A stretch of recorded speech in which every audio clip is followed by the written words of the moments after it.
ఏకం కావాల్సిన అవసరం ఉంది. కేసీ గారు మౌనంగా ఇంట్లో పడుకున్నాడని కాదు, చీకట్లో మోడీ గారితో చేస్తున్న చర్చలు ఈరోజు బిల్లా రంగాలు మాట్లాడుతున్న మాటల్ని తెలంగాణ సమాజం గమనించి కాంగ్రెస్కు అండగా నిలబడాలి అని ఈ మొత్తం కార్యక్రమాలలో కాంగ్రెస్ శ్రేణులన్నీ కదలాలని ఎన్నికల సన్నాహక సమావేశాలకు సంబంధించి ఫిబ్రవరి 2 తారీఖు నాడు సాయంత్రం ఇంద్రవెల్లిలో మొట్టమొదటి కార్యక్రమాన్ని ఆదిలాబాద్ జిల్లా నుంచి చేపడుతున్నాము. ఆనాడు పిసిసి అధ్యక్షుడిగా బాధ్యతలు తీసుకున్న తర్వాత కాంగ్రెస్ పార్టీ మొట్టమొదటి కార్యక్రమాన్ని ఇంద్రవెల్లి నుంచే మొదలుపెట్టినాం. అక్కడి నుంచే కాంగ్రెస్ పార్టీ విజయ పరంపర మొదలైంది.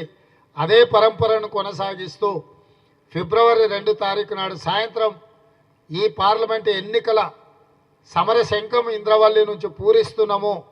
మీరందరూ మీడియా మిత్రులు ఏ విధంగా అయితే గతంలో సహకరించినరో భవిష్యత్తులో కూడా మీ వైపు నుంచి అదే రకమైన సహకారం ఉండాలి.